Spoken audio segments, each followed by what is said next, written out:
আজকে পরিকল্পিতভাবে বিভিন্ন জায়গায় দেশকে অস্থিতিশীল করার চক্রান্তের মধ্যে আমি মনে করি বিগত ফ্যাসিস্ট সরকারেরও বিশাল একটা হাত এখানে আছে। এ দেশকে অস্থিতিশীল করার জন্য চক্রান্ত করতেছে।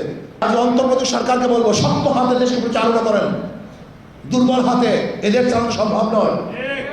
আমি অন্তর্বর্তী সরকারকে বলবো, এর থেকে পরিত্রাণের শুধু একটা উপায় আমি মনে করি, যে এলাকায় দুর্নীতি হবে ওই এলাকার প্রশাসনকে সাসপেন্ড করে দেন। ধরে নেন এই পল্টন এরিয়ায় যদি কোনো গুন্ডামি হয়, চাঁদাবাজ হয়, ওই এরিয়ার যারা দায়িত্বশীল আছে বরখাস্ত, কোনো বিভাগ নেই। আপনি দেখুন, এই কাজটা করুন।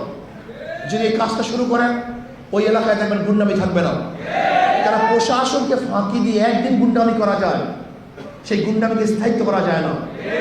এদেশের কয়জন গুন্ডা, কয়জন চাঁদাবাজ, কয়জন খুনি, কয়জন অস্ত্রবাজ, আমি চ্যালেঞ্জ দিলাম, প্রশাসনের লিস্টি আছে, ওরা সবাই জানে এই এলাকায় খারাপ কে, গাঁজা ব্যবসা কে করে, ফেন্সিডিলের কারবার কে করে, মাদক ব্যবসায়ী কে করে, জুয়ার সাথে কে সম্পৃক্ত, গুন্ডামির সাথে কে সম্পৃক্ত, কে ডাকাত, কে চোর, কে মাস্তান, সব প্রশাসন জানে।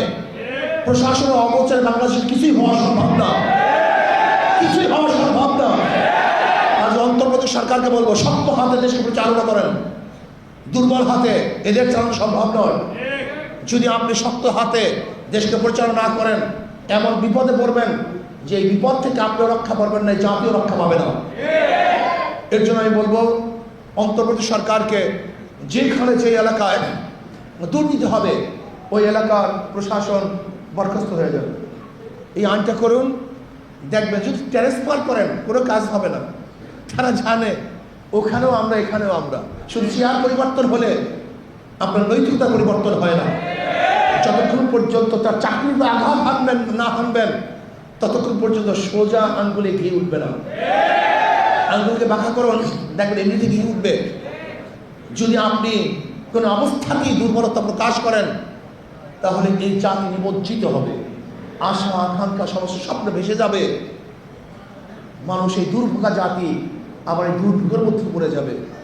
এর জন্য আসুন, দেশকে স্থিতিশীল করার জন্য প্রশাসনকে কন্ট্রোল করুন। যে প্রশাসন কন্ট্রোল না করতে পারেন, তাহলে অবস্থা খুবই খারাপ হবে, যা আপনি চিন্তাও করতে পারবেন না।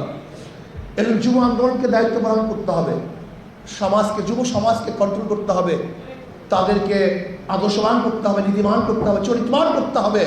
মনে রাখবেন, মাদার গাছ লাগিয়ে আমের আশা করা যায় না, তেঁতুল গাছ লাগিয়ে মিষ্টি ফলের আশা করা যায় না। দুর্নীতিবাদ, চোর, গুন্ডা, বদমাশের দ্বারাও দুর্নীতি মুক্ত দেশ উপহার দেওয়া যায় না। কাজে এর জন্য আমাদের শায়খ মুর্শিদ নওয়ারুল্লাহর কথা বলেছেন, নিজে পরিবর্তনের ভিত্তিতে সমাজকে পরিবর্তন করতে হবে।